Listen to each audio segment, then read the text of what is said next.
Hi, all. My name is Kevin Paul Shaw Broden, and welcome to this special episode of the Hi All podcast. I'm an author, scriptwriter, illustrator, and voice actor.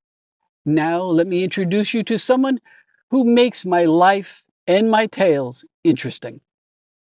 Now, onto the episode. Episode 9 Reading the Interview. Hi, all, and thank you very much for this very special final episode of my Hi All podcast, at least in this version. And I have a special guest tonight, my lovely wife, Shannon Elise Muir Broden. We met Hello. on, yeah, hi. And we met online, but not in any type of dating app. We met long before those came into existence. Where were we? You mean physically, where were we at the Well, time? we were across the country from one another at that W- time, but where were Well, we no, we in were in the between? same time zone. We were separate Well, states. You were in California and I was in Washington State, not DC. but what was the virtual world that we were in? The Well, the boards. the bulletin board service, to be more precise, which is maybe not a term that everyone's familiar with. It was basically a place that we dialed into and we went to common areas of interest and people interacted with each other in text.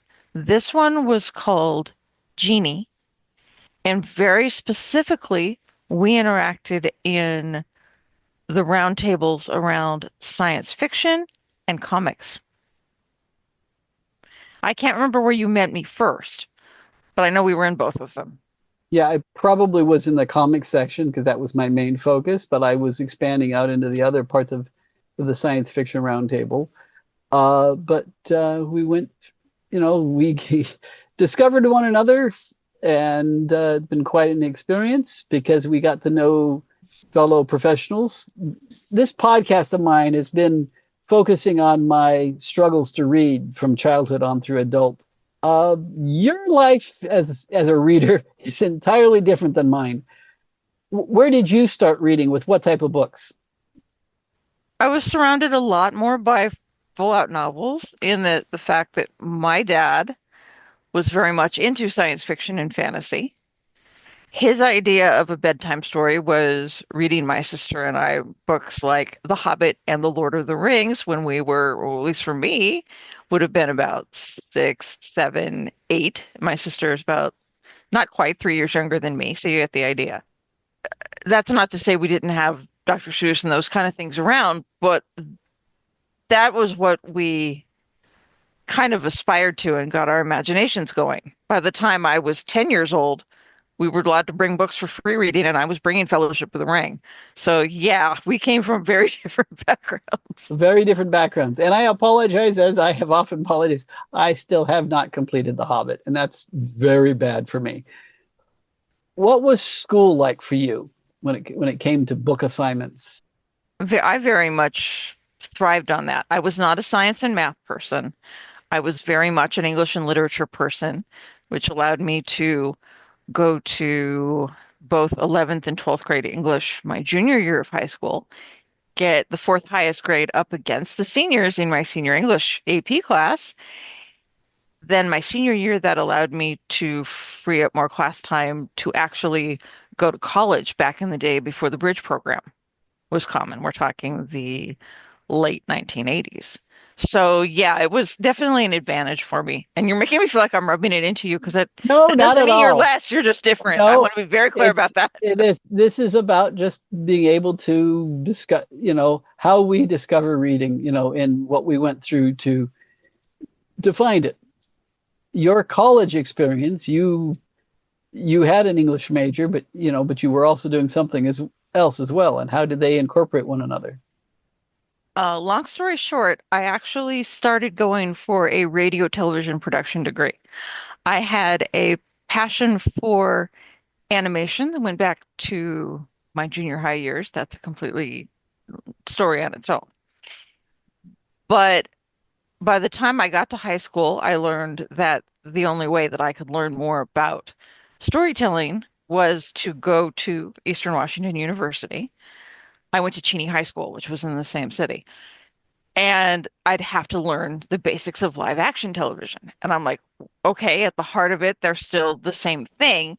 I prefer animation, but I like live action. And I almost was done with my radio TV degree by the time I was 20. And due to certain things that happened in my life, I made the decision to stay and double major in English, which kind of turned out to be a good thing because then my sister started going when she was a senior in high school. So we were still taking classes together that way. I'd still take some radio TV electives. And over in the English department, I met somebody who was an English major and a radio TV minor, who is now her husband of many, many years. And so I wound up introducing them to each other. So it's weird how that all works. Yeah, because one of the other things that I talk about a lot in this, especially early on, is comic books.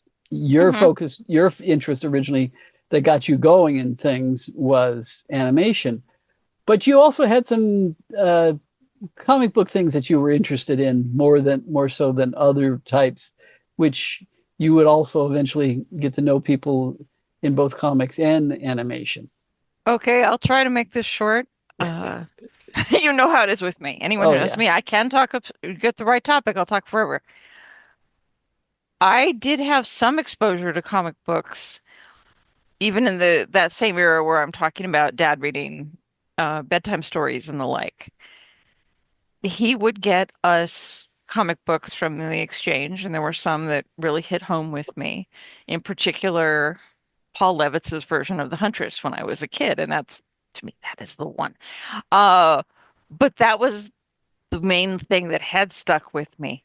It wasn't until I got interested in the animated series Gem in the 80s and got in touch with Christy Marks, who became and still is one of my longtime friends and mentors, and was actually the person who led me to Genie. I didn't know if we were going to get to that, but I'll have to throw that there now. Christie's credits included animation, games, and comic books. And that was how I got exposed to a lot more of what was out there, and in particular, the independent scene at the time through her. So she very much played a role in that. One of my episodes, I talk about Hour 25, and she was one of the guests on there, which she sent. Did she send you the tape of the episode? I believe you had. Yeah, Yes, she did. yeah, yeah. And that And was, of so, course, important because one of the other people on Hour 25 was Larry DiTilio. And that's how I moved here to LA, was she set me up to house sit his house when he went to Hawaii. Still miss him. Still miss yeah, him. indeed, me too. And then after we meet, and you move down here together. Which was very You're fortuitous because Yeah, you met me at the airport. We could arrange right. this thing because we had met on Genie already. I got to know you. Christy had met you once, I think, at a convention. Just So once. she could kind of, so she at least knew who you were. And so you picked me up and you made sure to show me around LA the first week or so while I was house sitting in Larry's house, which was very helpful. Yeah. I've written a couple of novels and so forth, and you've had to play the part of my editor in much of that. Oh, yeah. And from my point of view as a writer, what was your experience at editing me? Well, I love your vision, love your storytelling. And you know this. Your biggest weakness is, and it's probably because of the way you learned reading, it's sound alikes. You do it a lot. You're getting better. You've gotten better over the years. But the theys and theys and everybody was probably familiar with what I'm talking about. Two words like one of my pet peeves is peek and peek, not with you, but in general. A lot of times for sneak peek, I see PEAK, folks, that's a mountain. Uh, but that's the kind of thing that Yeah, outside of that, you write really well. yeah, It's just sometimes when you come up learning things different ways, there are things that are your weakness. Like me, I've had to spend a lot of time concentrating, not falling back into passive verbs and thinking more active verbs. yeah, So I mean, I have my weaknesses too. I want to right. make that clear. Oh, Has to that's be that. understandable. But so I understand it, and I do thank you for all that editing, and so forth. So I greatly appreciate your support on both the books and my other short stories. You're encouraging all along, and I thank you very much for that.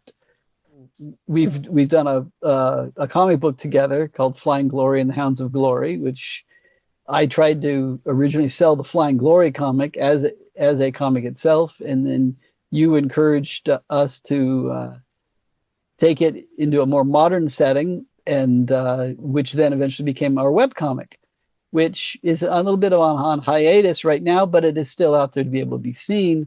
And I'll include the link later in the video and on the description. But you've been at my side in so much of my creativity through the years since we've met, and I hope that I've been part of support for your creativity too. Definitely. And I just want to be clear that Flying Glory, or FG as we call the Flying Glory and the Hounds of Glory webcomic for short, did start in 97. We put out the last issue last year. Hmm. What we found is we started out early on, we would publish page by page. And then for various reasons that got to be a logistical problem. So now it's entire issue by entire issue. There's about 20 issues of content available to you now if you go to the website. Does it sound like you sound like it was a brief side thing we did? Oh No, no. That has been something you talk about keeping encouragement and passions going. yeah, You had the idea of the older character who becomes the mentor figure, and I had the passion of wanting to write more of a rock band style characters and use my poetry background from my English degree. Since back then, when I was doing my English degree, genre writing was frowned upon. So when I found I couldn't do things like science fiction and fantasy for my English degree, I wound up on the poetry track. So that's how I use my poetry chops, is writing lyrics for Flying Glory and the Hounds of Glory. So that's been one of the things I've enjoyed about that. Besides the fact that they're just fun characters. indeed. Thank you very much for that, for helping me create such fun characters. Part of what this assignment has been that I've been doing these podcasts for is for Toastmasters. And you brought me into Toastmasters. What is Toastmasters, and what was it that brought you into the group? Okay. Toastmasters is a group that focuses on improvement of public speaking. And I had already done a fair number of panels earlier in my career here in Los Angeles. I just celebrated my 30-year mark this June, June 20th, 2026. And but earlier in my career, I had been places like WonderCon, San Diego Comic-Con, and moderated panels of people. On occasion, I was a speaker on some of them too. There was a series of years where I started regularly volunteering to moderate at LosCon, which is the Los Angeles Science Fiction and Fantasy convention that is held generally Thanksgiving weekend here in LA. And by 2018, I found myself sitting in the room with these wonderful, amazing authors who had done far much more than I had. And I was their assigned moderator. And I felt like I was not ready to be on the same page with them. Whereas where I had been confident in the past and felt like I could own a room, all of a sudden I didn't feel like I could own a room. And I thought, are there things that I could improve, and would it help me in other areas of my life, like my career or whatever? So I thought that I would take a chance on that. And that's how I wound up going. But you, because another long story, folks will be surprised, is I don't drive. So, Kevin, you took me to the meetings and then would leave. So by this point, we were married. So you just like dropped me off and wanted to do things. But sometimes you would stay. And there's a section of those meetings called table topics where they put up ideas and then have people run with them and do impromptu little speeches. I think you need to talk about that part. Well, as I may have mentioned in one of the previous episodes, these table topics are open to guests who sit in the back of the room for while the members are up front. And because I was there, they started asking me to do one of them. And after winning table topics three times in a row, I pretty much knew that I either wasn't going to be allowed back or I was going to have to join. And so I joined. It's been a good experience. It helps me on my writing, as my speaking as well as my writing, the idea of having to write the speeches and scripts. And my humor has improved as well, I think. And it's been quite an experience. And so when an opportunity came up to do a podcast for an assignment, I thought, yeah, I'm going to give that a try. And hopefully it's working out for people. And I appreciate the opportunities. And I'm glad you've been at my side through this. So just to be clear, when you're saying assignment, have you talked about pathways?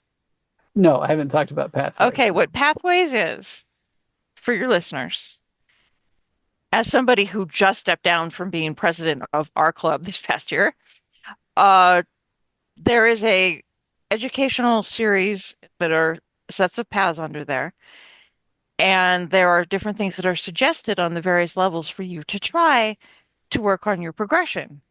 And Kevin has specifically chosen the podcast one as one of his. Just so they understand, assignment makes it sound too much like you're going to school. And it's like, no, no, Yeah. this is your choice. There's definitely some choice to be flexible in this. Well, now doing this completion of this podcast series, which hopefully, if I can come up with something interesting, I'll continue to do this in some different form down the road. But now that this is complete, after this, I edit and put this one up, I then will have to write a speech about the experience of doing all this. And it's a great learning tool, and I think it's been working out well for me. So, since you said this is going to be the last one, I'm Yeah. curious what you want people who followed the whole series to hopefully take away from this and apply for themselves. I've been able to open up and talk about the struggles that I've had through life, and not be and that I don't want people to be afraid of the struggles that they have in life, and being able to open up, learn from what you've been through, and just I gave experience of what reading has been like and how important it is to me. I hope my episodes, as I went into each little subject and years of my life, I hope somebody will find something that's in it that's similar to what they've been through and can be encouraged to keep going. That's great. That's because that's one of the things you and I do have a lot in common is we want to share our own experiences with others and hope that in some way that we can help others by being that transparent and dare I say that vulnerable.